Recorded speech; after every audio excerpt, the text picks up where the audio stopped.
Hello, hello. Welcome to the eCommerce Redneck. I am super excited today. We have one of my favorite people in the tech industry in e-commerce, Kevin Mckeand. He was one of my bosses at BigCommerce, taught me so much, and today you are in for quite the treat. This man is a legend in my mind. So without further ado, let's go ahead and jump into it. Kevin, how are you doing, sir? I'm doing great. It's Friday. The weather's good. No Yeah, complaints. I love the music, by the way. I like Big and Rich. I don't think that was Big and that's Rich, but no. So it was close. yeah. So that's my best friend's band Oh from wow. Las Vegas, Bo Hodges band. They did a lot of touring with like ZZ Top and bands like Okay. that. So I like that kind yeah, of music. Yeah. yeah, yeah. So Kevin, I worked with you at Big Commerce, but there was definitely something that brought you to that. And so my first question really, and the first thing I wanted to ask is, what brought you into the tech industry? What brought you into e-commerce? Mm. Yeah, that takes you back a long time, right? That'll definitely age me into the years. But my professional career started in telecom. Hmm. It wasn't really e-commerce or even payments. And I was working in the wireless communication space, a company called McCaw Communications that became AT&T Wireless Services, and I ended up spending 15 years there. At the time, cellular communications was still in an emerging phase. So this was in 1987. Hmm. And as a result of that, I was fortunate enough across that period of time to be a part of a group of 10 people that ultimately developed something called the North American Cellular Network. And that is the ability to take your cell phone outside of your home area coverage and use it seamlessly. Hmm. Now, today we call that roaming. Actually, there's no specific term for it anymore because it's just the way that your cell phone functions, right? But Right, in right. 1987, this was a brand new concept, the ability to take your phone from one city to another and have it work seamlessly. Um, so the idea around that was this concept of providing consumers with the freedom Hmm. to live, work, and communicate anywhere at any time. That was Hmm. the idea. Hmm. So a few years later, with a different group of people, we also then created what's called, at the time was called intercarrier SMS or text messaging, which is the Okay. ability to send and receive text messages across cellular networks. Now, today, we don't think twice about this, but in 1990, that didn't even exist. Right. So to answer your question, I was incredibly fortunate to be at the forefront of these ideas that were transforming the lives of people, giving them the freedom to communicate anywhere at any time. And that got me hooked on this idea of transformational technology. Hmm. And more importantly, working with teams of brilliant, motivated people to make this seemingly impossible thing happen. Hmm. And then I got into what today we call fintech. At the time, it was just Hmm. payment processing, working with a team to transform the process of ordering and paying for your food and drinks in restaurants and bars. Uh, the company is called Tabbed Out. It's now called Union POS. And so while I was there working in this new idea to transform the way Hmm. that you go and order and pay for things in a restaurant and bar, I noticed a relatively new and emerging trend in online purchasing of e-commerce, or what we call e-commerce today, right? Yeah. And interestingly enough, for me, BigCommerce was literally right down the street from my house, so I saw it every day when I drove by. So I literally cold called the CRO. You remember Steve Power, Yeah, yeah, SP, yeah. and I asked him to hire me. I just wanted to be a part of this relatively new and what I felt transformational change in the way people buy physical products, and that's Hmm. literally how I got started. Oh wow, wow. Well, and at Big Commerce, you had a lot of success. I got to witness it firsthand. You really moved the needle, and I was wondering, how did you effectively do that? I know some of the things you did, but you really had. I always felt.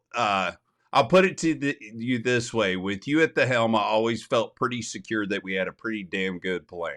Thank you for that. Yeah, I appreciate So. that. It's good to hear that because I had no idea what the hell we were doing at the time. We were just kind of riffing on it and making it up. But, look, simply put, I was fortunate to work with a team of people who shared the idea of transforming how we buy things, right? Right. Including yourself and the people who were on the early team going back in BigCommerce. And for me, that was in 2014. For you, that was even earlier. Hmm. At the time, as I said, we didn't know what we didn't know. So we just did a lot of testing and learning, right? How do we talk to customers? What products do they need? How is pricing going to work? For us in particular, it was around how do we get people up and running quickly? How do you build partnerships? How do you Hmm. make money on those partnerships? And so kind of going back to answer your question about BigCommerce, how we had this success and how we were able to move the needle. A lot of this goes back in a story that I'll tell where in 2008, while I was working at a company called Wayport, which is a company that was also transforming how we live and work by creating Wi-Fi networks in places like hotels, coffee shops, convention centers, and airports. I was trained in the concepts of personal and professional transformation by a gentleman named Barry Pogrell.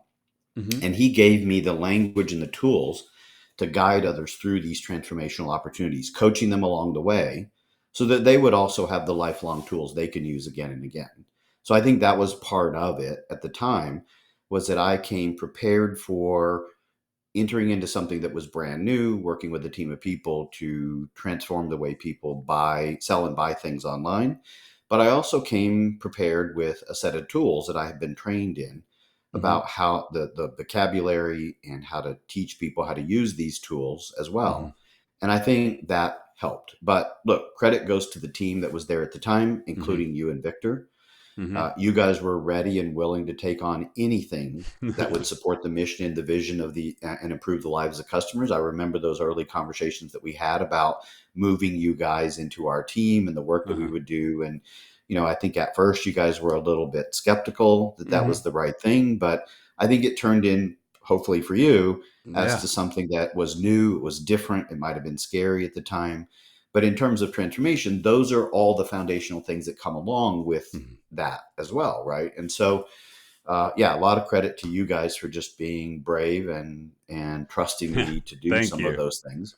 Yeah. And I'll also give credit to Russ Klein. Yeah. Look, he taught me to be a better communicator and a great negotiator. Hmm. Russ, as you know, has an expansive vocabulary. I Yeah. was constantly looking up new words and learning things from him. um, he taught me to be fearless in negotiating as well. Hmm. And so, because we didn't know what we didn't know, and because this was a relatively new thing, we were negotiating from a position of weakness, right? Hmm. We weren't very big. People didn't really know what we were doing at the time, so we're negotiating with PayPal and Stripe and these technology partners. But he taught me to be fearless in negotiating, but not to focus on win lose, but to negotiate hard and fair and to create win win outcomes. So, being the head of partnerships at the time and knowing when not to push too hard in order to preserve those personal and professional relationships was important to our longer term success in what we called at the time Hmm. strategic business development, or SBD. So, yeah, credit goes to the team. I would also say it was some of the tools that I brought to the team to be able to do that, Hmm. and mentors from me like Russ. Yeah. Well, and specifically too, Rachel was amazing. Rachel Garcia, Yeah, absolutely. Yeah. she was my who I directly reported to. But one thing I always appreciated about it with you is when you saw the need to talk to us and guide us, you would always jump in and help give us that extra guidance to bring the picture into focus so that we could move the needle, right? So Hmm. but with that said, I know you're currently an advisor and hold several roles in the software space. So I was wondering, knowing that you're very up on a lot of the current things going on in software and e-commerce. What do you see? What is your view on the current financial landscape of SaaS and e-commerce? I'm incredibly bullish on all aspects of SaaS and fintech and e-commerce. To me, many people in their businesses are just really working hard to transform the way people buy and pay for physical and digital products. Mm-hmm. And I continue to be inspired by the transformations happening every day in this space, which is really all about giving us the freedom to live and work in places that we want. So, Right. yeah, the net of it is I'm incredibly bullish. I continue to be involved in it, work Hmm. wise, also as a mentor and a coach to people in the space, and also an investor. So Right. I'm pretty deep into it. Right. Right. Well, and I know you're not afraid of doing hard things. What do you see as the greatest challenge that we're facing in e-commerce for the foreseeable future? I think as I reflect upon that question a little bit, not you and I had talked about this before. It's really, to me, it's about not forgetting that there are many, many people in the world today who haven't quit their day job Right. and started an online business, but they want to, right? Hmm. And so much of the advancements today that I see in e-commerce are really focused on established businesses and how to help them grow even more. And I get that, right? So it's inevitable that if you're a publicly traded company in the e-commerce space, we know who those companies are. This is going to be your North Star: profitable revenue growth that ensures share price growth, right? You're Hmm. trying to take care of your shareholders.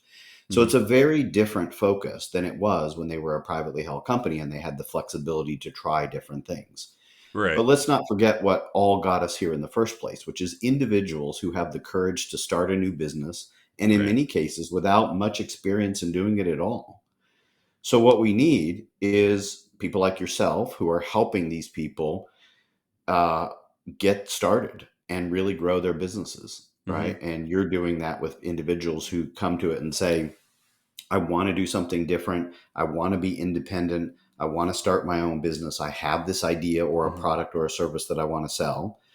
And so, how do we help them? And again, like I said, I get it that the focus for the revenue growth is on taking these mid-market and enterprise merchants and helping them get Hmm. bigger, because that generates more revenue for me as a business. It helps generates more GMV, so there's more processing volume.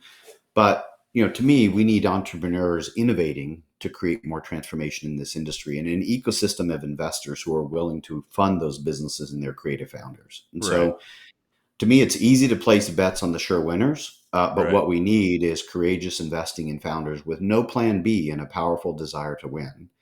So let's give them the fuel to keep that innovation going and not settle that we have everything we need now and only incrementally advance e-commerce. So what Yeah. I'm putting out there for everybody is let's not forget what got us here, and let's not pretend like we're so advanced right now that it's time to move on to these bigger customers. Let's not forget Right. about the people who still want to get into e-commerce who haven't decided to do it yet.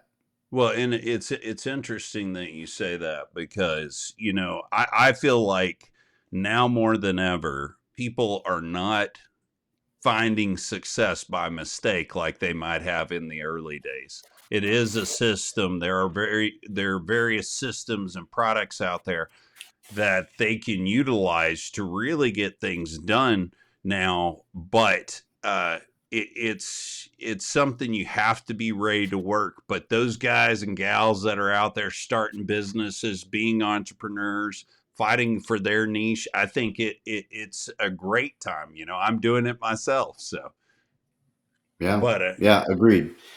So to me, that's what it's all about. Let's not forget. Let's keep on helping them, and let's keep hmm building that ecosystem of not just entrepreneurs, people that want to start these businesses, but hmm also the people who are investing in the technology solutions to help these right. entrepreneurs get going. Absolutely. And for a while there, it seemed like that got a little slim after all the things that have happened in those types of institutions. But now you're the CEO of ThriveCart, correct? I am, yes. Yeah, and so I have to ask you, what is the direction you're taking this company, and how does that particular software answer some of those difficult questions that people have in e-commerce? Yeah. So, as a part of my role in the private equity fund, there's a couple of businesses that we purchased. One is ThriveCart. The other one is a company called Convertri. That was in late 2023. Okay. So, ThriveCart itself is a 8-year-old software solution that is purpose built for the creator economy. It's designed to be easy to use and highly reliable. So, what is it exactly? So, we provide our 50,000 plus and growing customers with a software solution that allows them to sell their content easily and quickly online. Okay. These customers can manage their content within ThriveCart they can manage the content itself, the digital content. Right. Inside ThriveCart, we have a solution called Learn Plus that allows them to do that. And then they can build and manage their own affiliate marketing solutions using our Pro Edition.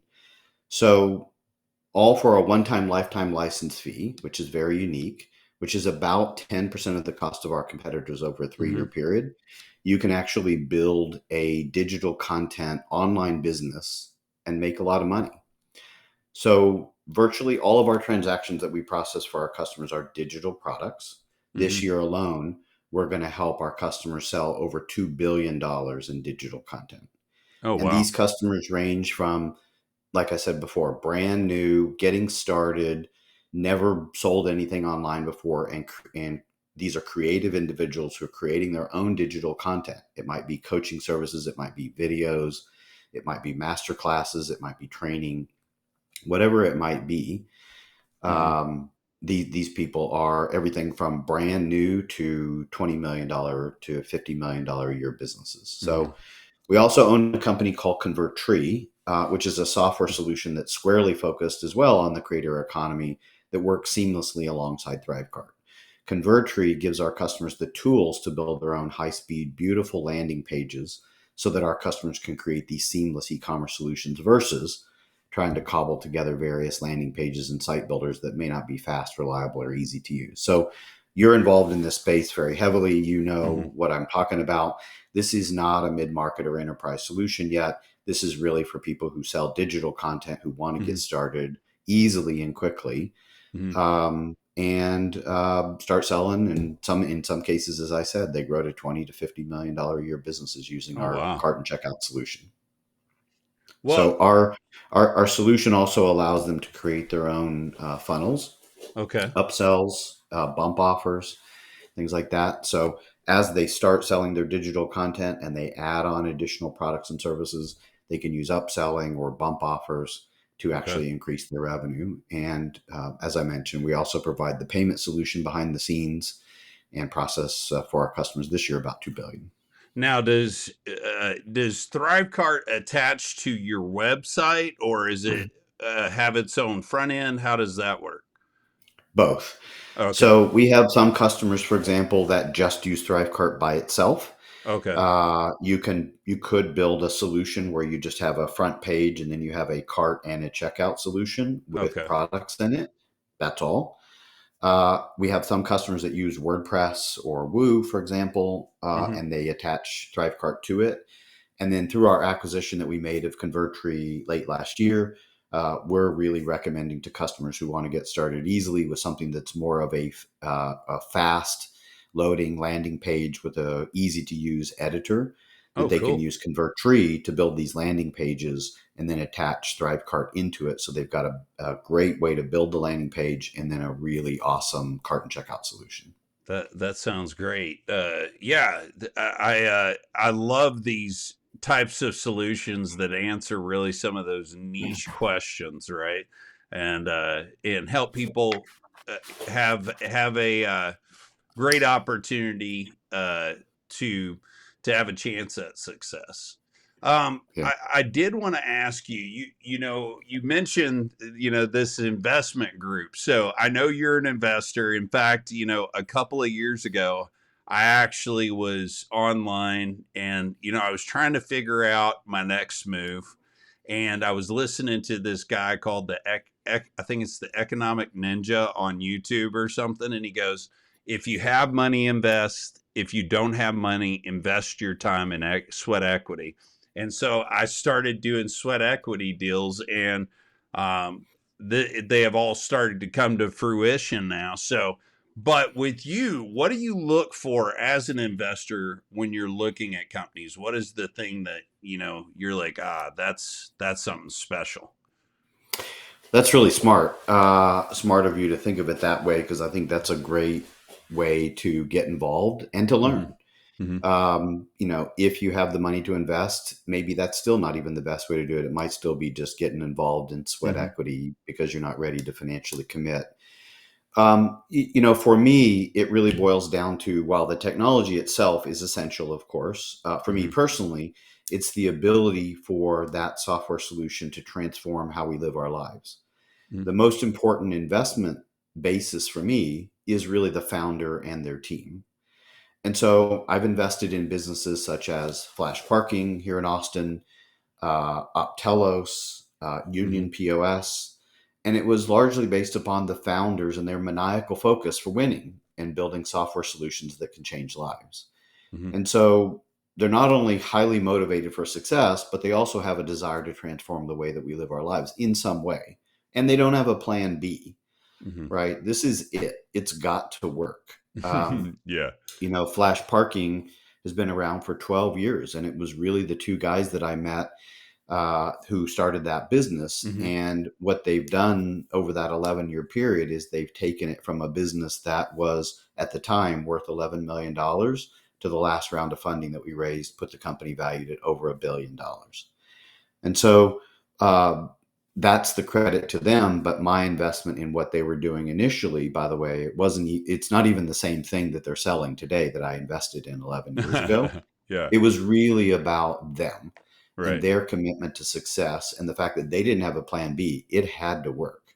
Mm-hmm. And so yeah, that's how I think about it. Now, that's how I know also that we're aligned around the metrics of success. And I also spread my investments more broadly through my investments of things like getting involved in venture capital funds like BMG Catalyst and Excel Venture Partners, and my investment in Nuvum Shop, which is the largest e-commerce platform in Latin America.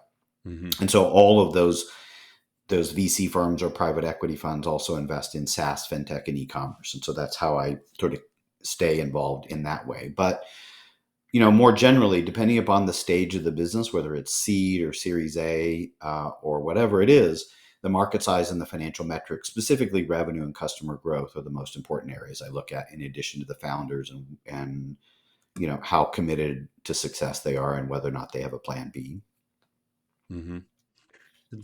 I like that. No plan B, no parachute, you just you gotta go for it. I equate some of that to like, I believe it was RA that used to say, we're building the plane while it's still flying, and Yeah, that's how it felt. there's a lot of that in entrepreneurship, and figuring out how to be different so you can make more money. One of the things when I was on your team and we were working with clients and help teaching them like how to grow, they would always come to the meetings and say, you don't understand, we're really niche. And I'm like, everybody is. So don't tell me that. These things are built to work with multiple niches, all the software, Mm-hmm. or it would be worthless. But you know, one thing I wanted to ask you, I got in to the software side of things at BigCommerce.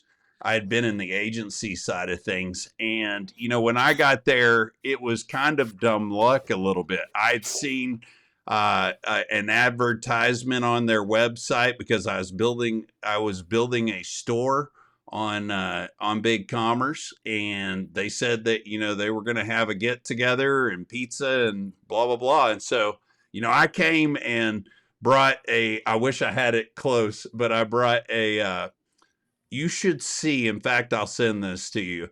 I had a resume that was designed. Every inch of it was designed, and it had art all over it. At the bottom, it had a picture of Tesla, of Nikola Tesla, on each side of the words that said "Hire a genius." So I came out swinging pretty hard.